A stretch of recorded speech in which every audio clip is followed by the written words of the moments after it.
response, because there's quite minimal that can match the Volibear in terms of skirmish. Yeah, and for FPX, this is another key pick. xiaolaohu absolutely loves playing the Jayce. I feel like when Care isn't really a main carry of the team, getting xiaolaohu on his pivoted Jayce, something that can put a lot of damage, is really crucial. A bit surprised we didn't see the Thresh come out, because that has been Hung's standout champion so far this split. But now EDG having an opportunity to answer it for Flandre, I would expect this to be locked in. True. The Graves to come through has really been something he loves. It guarantees him prio in that top side to be able to push. And now, ooh. Okay, we got a cheeky bait. I was going to say, this is something that has been changed, right? Because Ryze, we saw kind of buffs to his passive in terms of the AP you get for mana and nerfs to the Q base damage, with AP scaling also getting a buff. So a lot more AP Ryze expected to come through rather than the tank Ryze, which we saw all split long. And we know in the LPL, this has just been such a great partnership as well. Volibear jungle, Ryze through mid. And you were touching on this a little bit before. 3 really strong picks for EDG to cement that advantage we talked about in the opening segment. And just very clear identity, right? You see Volibear plus Ryze always indicates kind of pivoting towards sides at the level 6 mark. Both ultimates set up for that realm warp to go to that side lane. Volibear ultimate to find the dive itself. And now having Flandre on the Graves kind of gives you an option of play styles. I feel like it's why Flandre has really just pivoted to the let's say OP picks in top lane, because both Gwen and Graves, champions that have a variety of styles. So does Care's Corki, apparently. I mean, a variety of styles here when we just really haven't seen much of Corki outside of maybe Do&B since the nerfs. And it's a pick you'll still see in other regions. I know LCK is still playing it. You do still see it a bit in LCS as well. Obviously, the only thing that really ever changed was that package timing and changing the way you play around neutral objectives. But for FPX, another very clear identity coming through, setting up for the poke, setting out for the kite back, and going to allow EDG to run into you. That's also where Aphelios strives as well. So for FPX, you want to start seeing some frontline, some disengage coming out. Okay. I'm curious where FPX will go with their next pick. I feel like you look for jungle on 4 and then save counter pick for support, because if EDG end up going with, let's say, a generic Leona or Nautilus, that always does open you up for something like a Braum to come out, and then you do have even more disengage to play out with that poke. That's a really good point. So for now, it looks like FPX is going to start banning away AD carries. It's double against Viper here. Lyric on EDG's side. What is the AD pool you start looking at here for the 2v2? I feel like there's still a lot of options open, and looking at Viper, I'm sorry, Hey, Jackie no, Love, that's all right. because Viper has been playing a lot of different things in solo queue lately. He's been playing things like the Draven, he's been testing the Samira, he's been testing the Varus. So I'm actually interested to see where he goes. Jhin was another pick he leaned heavily towards in the regular season, but going up against the Aphelios, I think it's going to be pretty interesting to see where they go. I don't want to see anything that doesn't go with the full all-in style, so things like Caitlyn come to mind of where he's leaned in the past. I don't think that really fits their composition whatsoever. Okay. Enable the engage, find some damage, and they will be solid. Kai'Sa still being another pick that is, you know, quite heavily contested in recent patch. Okay, well, for now, FPX, we're going to see which direction they go for jungle. Then we can talk a little bit more about that bottom lane. Nocturne comes out again. We saw this yesterday too. And yeah, I'm really surprised as well. When we're setting up for them playing for this kite back, so them playing for the poke, Nocturne a lot more heavily playing for sides. You do have the Jayce to be able to play for, but I feel like, you know, there were a few other directions they could have looked for with that. But now EDG, there's no way, right? Well, Lyric, don't set me up for that, because there is a way, apparently. This, another champion that Viper has been playing in solo queue lately. All right. I'm, you know, pretty curious that he would pick it now. Typically, when you do pick the Ziggs right, it signals that you're going to be playing up towards the top side of the map. You can wave clear quite easily, having your bomb, your ultimate to be able to influence skirmishes that happen around mid or mid jungle as well. So for EDG, I feel like they're setting up very clearly to play a lot for Flandre up in that top side. I mean, we talked about versatility of EDG, and going up against FPX when we know FPX would be looking at bot. It seems that EDG have got a game plan of their own. Now, support was the last pick. It was the counter pick that you wanted to see. Which direction?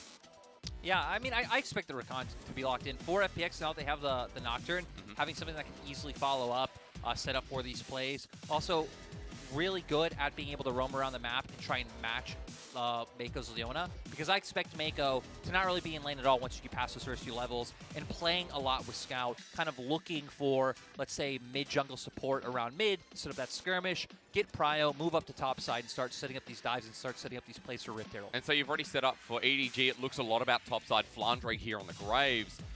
Transition onto FPX, because we started building a lot of range here but the Nocturne pick feels like we've changed direction, or at least adjusted a little bit. Yeah, I feel like FPX's draft is a little bit weird in that regard. You're going to wait until 6 for it to really come online with that paranoia to start making plays. And I expect answering plays because EDG are going to be the ones who have pressure and have prio on moving to the top side of the map. So we're going to see him counter-gaking, we're going to see him answering. And then later on in the game is where FPX's comp really comes online, right? You have Corki, you have Aphelios, you have Jayce. That is insane late-game damage and late-game poke. True. If EDG can't find a way of getting onto you, then you will be able to win out in, let's say, like contests over mid-wave, or if you're on Dragon first, they will not be able to enter. They will have a really hard time. I'm also really curious about what FPX decide to build in the jungle too, right? Because we've seen a couple of Nocturne builds now. Stridebreaker yesterday, I think it was from Lwx. A couple of days before, we got either the Tarzan or did we get the Arky Nocturne that had Iceborne Gauntlets? Yeah, Crossfire Gauntlet coming out. Yeah, different directions. Yeah, I mean, right, I expect to see something like the Stridebreaker or you know, a more damage-oriented route coming out from him. He doesn't need to. He does have, you know, 3 carries, so if he did opt into something, let's say, like more tanky, more of a frontline role, I think it actually makes sense with the damage profile coming out from the side of FPX. Well, either way, I'm excited to see it. We return with a Nocturne, and we welcome you to a bit of a 2021 Summer Finals rematch. FPX's roster may have changed, but Lwx is still sitting there saying, bring it on. EDG versus FPX, our round 1. Our 2 out of 3 world champions in the LPL, and one of them has to go home. This is not the double elimination. This is the first round, and someone's got to die. The fact that we get this so early on, Lwx, I mean, a bit of a surprise to say the least. Yeah, I mean, it's just absolutely crazy, right? I mean, FPX, glad to see them make it here when they were one of the most exciting teams in the first part of the split in the LPL. Started to struggle as we got further along, but still had a lot of very impressive wins and a lot of really exciting games. And EDG, it kind of goes the opposite of, it's just very surprising to see them starting so early in the playoff bracket. That's right, and if they got knocked out in the first round too, it would be even more surprising, right? EDG, the world champions, out in the first round. Getting a little ahead of myself, but as we get into this game, let's come back to what we talked about, because you talked a lot about EDG setting up topside. I want to know what that looks like early on in the game. For EDG, I mean, actually, it looks like they're going to full-on commit to this invade. So, looks like committing to a bit of a split map. I think it's completely fine, right? Having Viper on the Ziggs on the bot side will be able to just clear waves. You don't expect Clid to be able to impact too much on the map, having this Nocturne early on. Yeah. But I feel like Jiejie is like a wide berth of options. You can look for ganks mid, or you can look for ganks top. I feel like the real difference maker will be once we start getting past like first reset points for bot lane, you know, level 3, level 4, to where Meiko starts influencing the map. You expect him to look towards mid first. You get pressure on care. Maybe you can find those kills. It really does feel like he's probably the weakest member on this FPX roster. That's when you can start pivoting up to dive xiaolaohu in the top side. So I should ask, do you expect Hung to match? Is it all about how he tracks Meiko and continues roaming alongside? Yeah, I think it will be very important for Hung to look to cover. For FPX, I don't really think they can answer in terms of the early game skirmishing unless EDG really egregiously overextend. Ignite for the flash, Meiko getting low, Lwx burning him down, and there's the aggression we see out of the 2v2. We haven't talked about it yet. I love the conversation about supports roaming, but the conversation I love more, Lwx, is the 2v2 from FPX continues to reign true. And when you're going up against EDG, having the Ziggs, something that really doesn't provide too much in terms of these early trades in lane, they're able to find the level 2 first. They know they have the advantage with the all-in, and then just go for it. So Meiko losing that summoner, when we're talking about the impact he can find on the map later on, feels really important. But Clid, going to look for impact of his own. Doesn't matter if he's on Nocturne, he's still Clid. That's right, he wants to go for the blood, and Flandre at half HP might find himself in predicament as Jiejie's nowhere nearby. Under turret he stands, Flandre knows how deep he is in the mud. Flash for flash, Clid a little bit later, and Flandre pulling the trigger early so that he doesn't give over the goal. And remember, for EDG, they were just playing up to this top side. We saw Jiejie take away the whole top side jungle coming out from Clid. So thinking that they'd be fine, maybe assuming him going for those bot side camps, but no, Clid wanting to find this gank. Jiejie will have a massive advantage in terms of jungle camp. So look at it right now, 24, 2, 12. Double. Still has his whole bot side jungle up. They have push in mid, scouts coming back to lane now with that TP, and looks like they're going to try and guarantee this bot side scuttle. They got to be careful of EpicX's bottom lane though. Yeah, really pushed out deeply. Lwx and Hung note the longsword start here, and maybe not too important, but still worth mentioning with the damage. Jiejie starts it off, Clid moving down, and it looks like Meiko wants to match as well. Hung in the brush, has to dart away. Meiko threatening, and just like that, double scuttle looks to be more of a reality, Lwx, but as I say that. Oh, Jiejie goes for the flash. Yeah, we get a flash on in. We get a cleanse as well from Lwx. A little bit awkward here from Jiejie, but as he gets veered down his first blood over to the Phoenix, a 1-for-1 trade though as Scout looks to bring it into fruition for a little bit more. EDG chasing up, they can't get the root down, and suddenly it just turns into a bit of a barn burner. Yeah, it just ends up being a 1-for-1 overall. For EDG, I mean, you look at Viper having no mana as well, so you're turning down onto the bot side first. Viper not really having the damage to be able to follow up with, consistent burst being able to come out. He does get bursted down, but still, 1-for-1, you still do have all your bot side camps up from that first clear. A lot of Klitz camps will be responding now. Yep. We'll go straight into the replay. EDG thinking they have the numbers advantage. Meiko can't find the Zenith Blade, which feels very impactful. Viper actually just moves back down to that bottom lane, and this is where Jiejie goes in. I feel like the key thing here, Scout getting zoned out a little bit from being able to put off any damage at first, allows for FPX to turn on to Jiejie. As we return to live, and we're back into the action. The flash here from Scout on top of xiaolaohu, and EDG, you want to play towards top side? Scout's the one to do it. Nice to see from EDG, and we knew this was their game plan, right? Drafting the Ryze, drafting the Volibear to be able to look for these plays. We were expecting to be once Meiko got onto the map and they'd start making these 4-man roams. Not even doing it. We see Meiko and Jiejie both heading towards the mid lane to cover, but Scout finding an opportunity to find that kill on top side right away.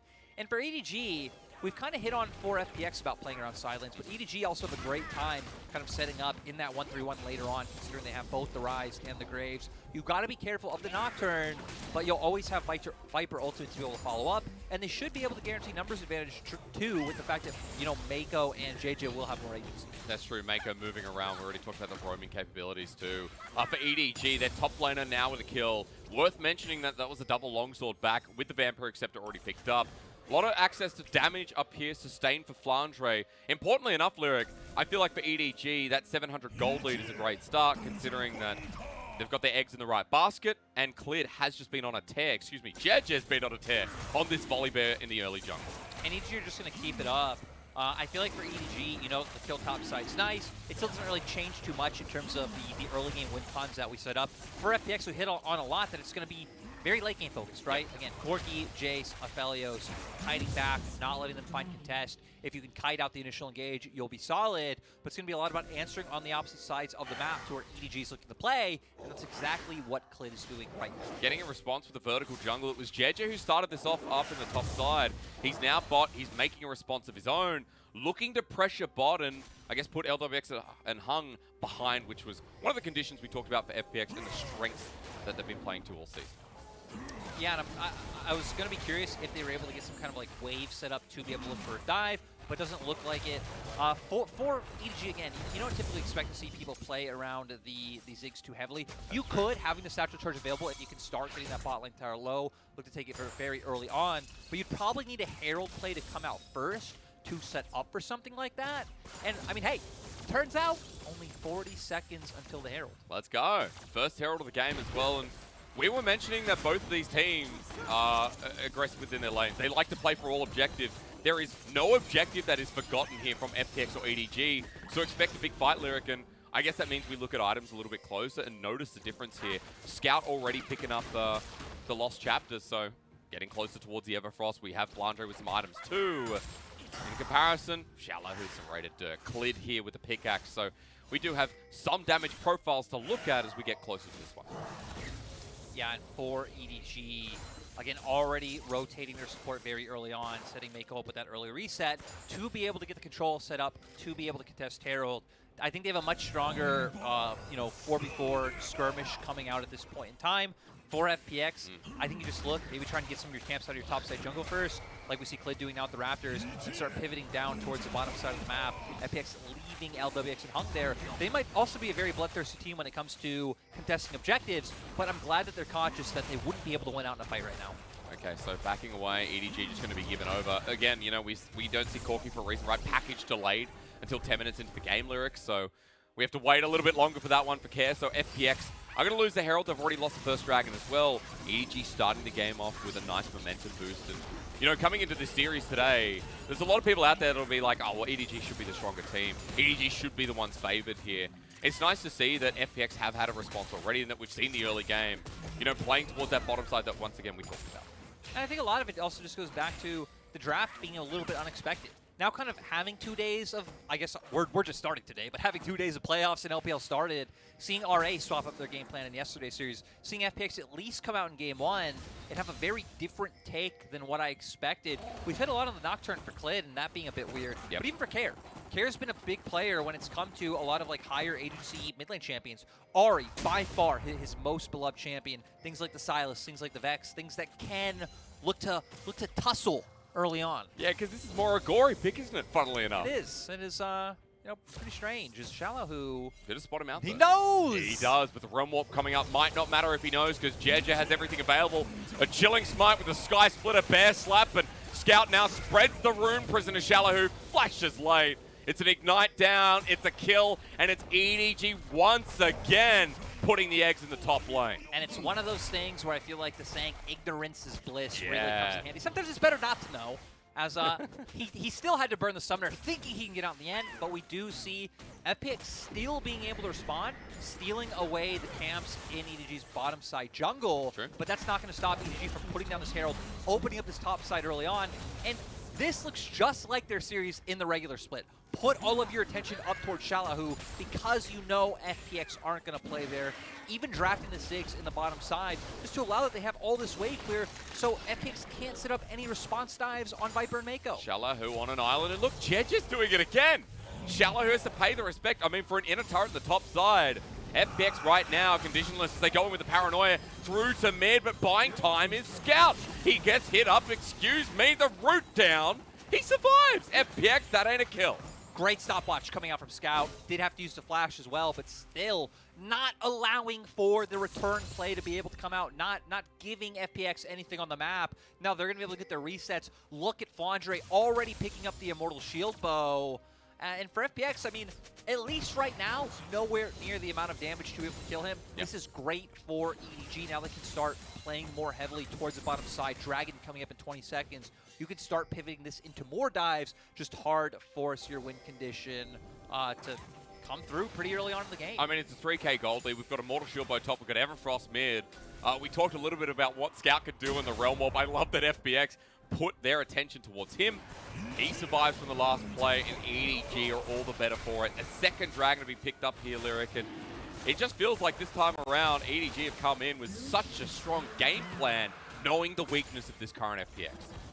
And again, I kind of feel like FPX put them in this hole, but I'll pause. Meiko roaming around. It's always about the action, always about the blood. The individual leads matter not here. FPX bottom lane getting crushed. The turret turned off, and the cleanse late. Healed up with the Severum, though, but Flandre flashes underneath the turret. Tanks it up. The shield bow helps him out. A double kill for EDG, and in the top side, Scout solo killing xiaolaohu. It's Edward Gaming returning to championship form. And we've seen some great rotations come out from EDG in this game, but I still feel like brute force is the best way to describe them. They know exactly what they can do to find all these early game leads. Care trying to find an advantage in the mid lane, but even Flandre having the TP to come respond. And for EDG, they can just keep this going, push aggressively into the enemy jungle, get that vision down towards the bot side of the map, and keep setting up to take that bot lane turret. Once you do that, you can start having side lane control and rotating on mid. I think a very easy plan for EDG to open up the last two turrets. We're going to see here, though, I mean, the big thing is with EDG moving their forces over to the spot side and taking the top lane turret, it gives them the numbers advantage to be able to wrap around and set up for this dive. The execution able to come out just because of things like the Immortal Shield Bow still there on Flandre for him to be able to tank it through. And then here in this 1v1, xiaolaohu just not expecting it. Scout comes in, hits the Everfrost, and able to finish it off. I mean, the wave clear insane from Scout. He's ahead. Even after getting dove mid, Scout is ahead in this game. 3-0 with a bounty. 3-0 Graves up in the top side. EDG, their solo laners are taking over. I love that you brought us back to our topic at hand. Brute forcing. EDG, this game, it has been about the early game. It has been, if you missed the opening, about how EDG, with high individually skilled players, can take over in each and every respective lane. Viper's been a quiet one this game, but we know what the Ziggs does. It wave clears, it waits around. The rest of EDG just be the better for it. I mean, Lyric at this point is FPX. What do you do to coast through and get that late game condition you were talking about? I mean, I'll be honest, I don't really feel like there is a way. Like, I don't feel like there's a way that's in your hands. Everything right now is up to the side of EDG. For FPX, I feel like, I guess, step one, getting a defensive vision line set up in your own jungle, you know, getting some control wards there, spotting out EDG when they come in. To be fair, EDG can just clear those since they do have pressure in all Quite 3 easily. lanes. But at least have information, try and secure your own jungle camps, and just buy time, right? You're going to give up the next dragon. You can't look to fight right now. Just try as hard as you can to get more gold onto Lwx and Care, so then when it comes point of soul, you can actually look to contest that objective. 2, 3 items right now waiting for Care. I'm looking at Lwx, and he's only on the Gale Force for now. So as EDG once again to use that word brute force towards the mid lane, they move up towards top side. Herald spawning. 3,500 gold is going to bridge even further. And, you know, even though League of Legends is nowhere near snowball as it was, like, say, back in Season 3, Yep. League of Legends still the game where, you know, the winning team has more options. One of my former analysts, when I was on Flamingo, the Flanalista, said to me, you know, macro is a luxury of the winning team, which, you know, like, obviously there's options when you're losing, but just so many more cards in your hand when you are on the side with pressure. Again, in terms of EDG come back out on the map, they can start making their way down towards that bottom side, push out mid and bot, get vision in the enemy jungle, and what can FPX really do? They can try and contest, but you're just putting yourself in a losing battle where you can't win out in skirmishes. So, especially when you look at EDG and they're not like a one-dimensional comp, right? No. They don't do one thing only. And that's kind of also what we talked about in the opening segment, like the versatility of EDG, I guess, in this game, as well as playstyle, is also the draft. of course, and I feel like a lot of it also comes down to FPX's side, where in draft we were questioning for them. We were expecting, you know, maybe things like the Braum, maybe more kind of peel-oriented junglers. Sure. EDG did ban out the Trundle, which was a great call to them. Obviously, a great pick up against the Volibear. Could have been something that FPX would have taken on 3, but even if you would have taken something like the nerf Xinjiao, obviously much weaker, your ult duration being a little bit down, I still feel like it would have fit better because we set up for the poke, we set up for the kite back and the disengage, and you kind of round it out with some side lane play, with some all-in, which just feels like it doesn't give you the tools to stall out the game like your 3 champions wanted. I mean, look at this right now. FPX getting dove. We paused because EDG are going to do it again. Jiejie going balls to the wall, but hung under turret, trying to buy time. Golden is his. Lwx, ultimate melee range. The Herald gets the charge, but Scout is behind enemy lines. This Ryze performing like he did at Worlds. A bit of deja vu if you're a Damn One fan, as EDG don't give a damn. No, and this is why we expected EDG to come online in playoffs. I feel like they kind of ramped up in that last 2 weeks of the split, even after the shaky start. But in best of fives, I really feel like this is a team that you can believe in, and it really would not surprise me for them to make a deep run. Scout having an absolute banger of a game so far, was one of the members early in the split who I think was sleeping a little bit, as Flandre getting extremely close. I mean, with the Ziggs ulti as well, EDG are just flinging out the ults. Care has the package though, Lyric. We're on to 3rd Dragon, and FPX may be out on the base first. Let's see what they can do. Yeah, we're going to be keeping our eyes on Care, being able to set up that package. The problem is EDG have so many, I mean, members you have to focus on, right? Scout coming out. And both Scout and Flandre, both relatively tanky. Sure. Scout, I think, did go with the Frozen Heart. Obviously, we saw Flandre going towards that Immortal Shield Bow. Vampiric Scepter, so probably Bloodthirster next. You know, kind of the zombie Graves build where you really are just nigh unkillable. So they can tank out this poke and try and set up an all-in coming out from Meiko with that ult. It looks like they're waiting out Care's package as well. So the level 11 Corki, the one tool that maybe could change things around here for FPX with such a gold disadvantage could be huge. Poke big as Solar Flare does fly through as well from Meiko. Dragon hasn't been started. FPX have done some damage, but right now it looks pretty even with the health bars. The package comes through and FPX are going to try again. Yeah, and I mean, I think I would have liked to see Flandre wrap around. You have push and bot. You could try and look for a bit of a flank, but they're not going to go for it. Scout flashing in. Yeah, he wants Care, and with the bombs away, EDG send FPX down to another gray screen. It's 3 members running for their life, but Scout is so scary. This Ryze, helped out by Meiko. The flash doesn't play, not connecting, but Lwx tries to spin to win, but at this point with Viper in as well, it's FPX who don't want to be anywhere near the blue team in this game. Lwx is trying his heart out. He's got the right guns. He's kited away, but he's out of mana. And EDG make this a sure thing in game 1 of our round 1 series. And it's just great to see that Scout was the one who was the decider. He's the one who pulled the trigger knowing, hey, we can win this fight if we can find the engage. Sure, they cut it out Meiko's ultimate, but you can't dodge the flash EW coming out from Scout. We're going to see here, they wait out the package time, which is really crucial, but Scout going in, finds the lockdown onto Care. This allows for the follow-up from Flandre, super fast with the flash. And then from here, there's not really too much FPX to do. They got to start kiting out, throwing out a bit of damage from xiaolaohu.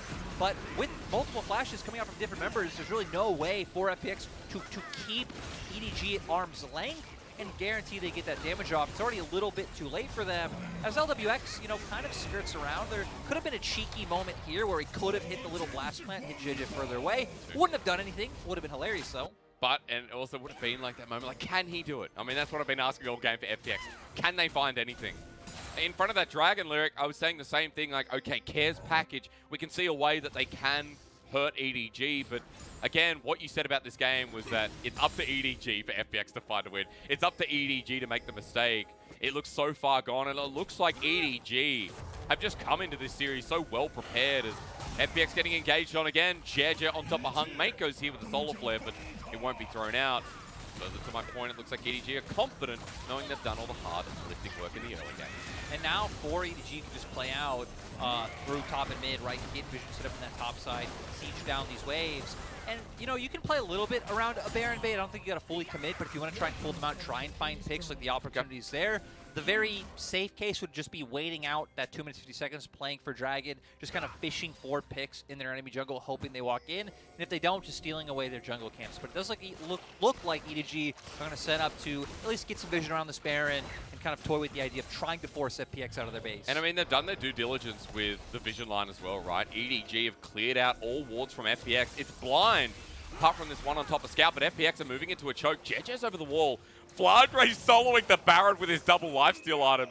Now, it's still doing too much damage, but EDG at least have a start. Yeah, I mean, he's going for it. You finally see Jiejie starting to make his way over. Viper going to be able to contribute damage from over the pit as well. And Scout, I mean, Scout is so massive right now. Yeah. 2.5 items. He's going to be able to do a nice job of zoning people out, but this was it, right? It doesn't even matter if you do the Baron or not. It's about pulling FPX out of their base, making them paranoid, making them wonder what's going on, so you can find that engage coming out from Meiko, whose ultimate actually just came back up. True. It's a pretty low cooldown, even at this point in the game, so FPX are going to have to wonder how far can we get with our vision. And, you know, Lyric, in this early game, we've had a lot of talks about narratives, we've had a lot of talks about styles of these teams, and it feels like this is a really good game one to get the judge of how FPX adjusts, right? Because in this game, when we opened things up, we saw that, well, okay, we're playing at range. We're playing a composition that wants to poke down. We saw the draft come through with the Nocturne, and that's kind of the point where it feels like FPX have pigeonholed themselves a little bit in. Is it worth talking about at this point? No, because LWX is going to die. He's just going to die. Scout picks him up with a nicely timed Realm Warp, and it's all right, Lyric. FPX are running for the hills. It's Baron o'clock again, which is probably more important. Of course, and I mean, EDG have the setup here. I mean, at this point in time, right, you don't want to say it because it is a playoff game, but it feels like this game is pretty much, you know, in the coffin for FPX at this point. You would need pretty egregious ints to come out from the side of EDG if FPX can somehow throw a rocket, steal a Baron, buy more time, EDG start running in one by one. Like, those are your avenues of winning for FPX. Steal a Baron? Okay, well, Baron's gone. I was expecting Clear to pull out the Paranoia, but xiaolaohu was busy on the bottom lane turret getting some objective gold. So Baron does go down. EDG still 7,000 gold ahead in this game. We've got 30 seconds to an Infernal Soul as well, and that would just put the icing on the cake. Yeah, for the side of EDG, even going to have some pretty solid control over Boxside River. Typically after Barons, right, because a lot of members get chunked out quite low, you have to commit to a lot of resets on your team, and then you lose control. And the team that actually lost gets tempo on the map because they're coming out from base first. Sure. That's not the case because Viper and Jiejie were able to stay on the map quite healthy. Viper even pushing in the wave allows them to have full control, and Care having the package. I mean, again, it's kind of counterproductive that Care wanting to find a good package angle. And it won't matter if he's not here for the time being. He's on the backside, but it looks like EDG start the fight. But Jiejie going in. Ultimate's going to hit him as well. He dies to the Moonlight Vigil, and Care with his package lines the river. He pokes out and returns to the fight as EDG are numbers down, but it might not matter as Care runs away, but hit by the tag of the ulti from Viper. Flandre on the wing, and they don't need Jiejie. FPX are that far behind. Solar Flare flash from, and EDG say thank you for the Infernal Soul anyway. EDG's just going to be able to turn over, take that one for free, and now FPX, I mean, you get to pick up some of your jungle camps. You got to kill. There's some silver linings there, I guess. Yeah. Maybe. Somewhat. At least you're trading something when you're this far behind, right? But as we look at the replay, again, it was Jiejie who got caught out. I mean, right, they're looking for the play. The problem is Meiko not here to follow up because Meiko's trying to find an angle on Lwx, which I think is a pretty solid call. But Jiejie not actually being entirely too squishy at this point in time. Does go down to the Moonlight Vigil in the end. But the problem is that EDG still just outright out-damaged the side of FPX. Flandre being so tanky with the build that he went, he's able to absorb damage from multiple people. And then the rest of the members able to follow up once the fight gets split. That's why going into this fight, I was going to say, it is still a little bit of a weird play pattern, right? Even with the package. With FPX going down, you kind of need to Hail Mary flip a fight. And the only way you're going to do that is by finding a Master Corki package, which probably leads to you putting yourself in harm's way, which also goes against the way that xiaolaohu and Lwx are going to be fighting. So I feel like this composition, once you fall this far behind, which feels funny to say, any composition when it falls this far behind is in a bad spot. Yeah, we stopped talking about things like the potential of scaling, right? This is when I expected to talk of fridges, of pigeons, of... I don't know, what else? I mean, I did say that we were going to put butter in xiaolaohu last time we saw him. You and I were looking over some casts from earlier in the No, split. it wasn't. It was cheese and rookie. It was putting the cheese in rookie, right? Because if anyone doesn't know, you know, you put cheese in fridges. Now, Ryze is the perfect example of a fridge. If you're sitting at home and you know what a fridge looks like, which I hope you do, when we see LPL 3-item Ryze, look at that. As solid as a fridge. Care just took poke, by the way. Hey, he's dead again. Viper snipes him out. This has happened one too many times. Yeah, and for EDG, I mean, it's just finally time, right? Having the Infernal Soul available, you picked up all the kills you need. Thimblewinter now on Scout as well. You're going to be able to push and look for the end, pick up 2 inhibitors at once. And now it's just about if they're willing to pull the trigger and, right, quote-unquote flip it, looking for a dive under the Nexus turrets. But it's not. I was going to say. It's just easy. Look at Flandre sending Hung away. Again for EDG, this wasn't even close. The Scout brings minions into the Nexus turret. And his level 15 Ryze sits there comfortably. Paranoia is used, but it's so defensive. A Solar Flare on top of xiaolaohu and Jiejie turning the turrets off. FPX running scared, and that's all this game has been. It's playoffs round 1, but EDG saw you were talking trash with Lwx with the right guns. At the last moment wants to bring it back, but EDG with 3 members still strong. A satchel charge opens up the Nexus, and 3 versus 5. Care walks into all the damage again. I don't think he cares at this point, because they know they've lost this. The ulti again from Viper sends Lwx into a wall. Jiejie with an ultimate bear slap, cleared, running back to his fountain. And in game 1, if EDG saw you talking trash, well, they're here to silence all doubters as they destroy and dismantle the FunPlus Phoenix. Yeah, EDG coming out with a statement game to open this best of 5. Let's remember, this team 2-0'd FPX in the regular season. That's true. With a very similar game plan. Put resources up towards the top side, come out in draft with like this early rotation of Volibear Ryze. You know exactly what it's going to do. They compound it even further by picking up the Ziggs in the bottom lane, and they just look so well like trained on these sorts of compositions on these champions. Even going to the Ziggs, you know, scouring the solo queues. Even Viper's been playing that. Like these guys being prepared for pretty much any scenario that comes up. I mean, the versatility we talked about was there, right? Where we knew they were playing top side, but it wasn't always about that. Like Jiejie making his way through bot. We knew that this jungler could operate around different sides of the map. EDG got the Volibear. EDG got the Graves. 2 picks at the moment that you feel like, well, okay, perfect for Flandre, perfect for Jiejie. Even Scout on the Ryze is to be argued too. Oh, of course. I mean, I feel like Scout has really kind of found his stride once we got to the second half of the split, which is surprising considering that's when EDG started to fail. Yeah. But it's when the champion pool started to open up a lot, right? When we saw the Corki nerf come through, and people started kind of like falling in terms of their feelings about Victor. And it's like, okay, Ahri, LeBlanc, Ryze even went up even higher prio from before, where he was already like 90%. And I think this is where Scout thrives. Scout thrives when he can be a playmaker, when he has the agency on EDG to push the game forward himself. I mean, it's great stuff here from the mid lane. A big game-ending score, and honestly, could just be looking at MVP. And clean across the board from EDG. It's that individual skill, that class that we saw. Even though Viper and Meiko had a quiet game, as soon as EDG start grouping up, again, there they are. Viper with some insane ultis, doing the most damage, of course, as Viper normally does. So really nice to see that EDG are returning to the strength that we saw in the individual season, when the individual season ended with them at 7th seed, at 10-6. They're the world champions, and they're in round 1. Yeah. I'm sorry. I'm still just focused on the damage because seeing that damage just like gives me the flashbacks to all the times that Care just walked a little bit too far forward. Which, let's be real, since Viper's a Ziggs, a little bit too far forward is not saying very much. It's not very far, but just always able to find that damage to come through. So, I mean, like you're saying, right? We have a rematch of 2021 Summer Finals. We have, I'd say, two teams we didn't really expect to be here, and EDG coming out with a really strong opening. A really strong opening for a round one game under 25 minutes or under 26. To end it out was pretty insane. So we'll go to a break, but when we return, see if FPX have some fuel in the tank and what changes come next.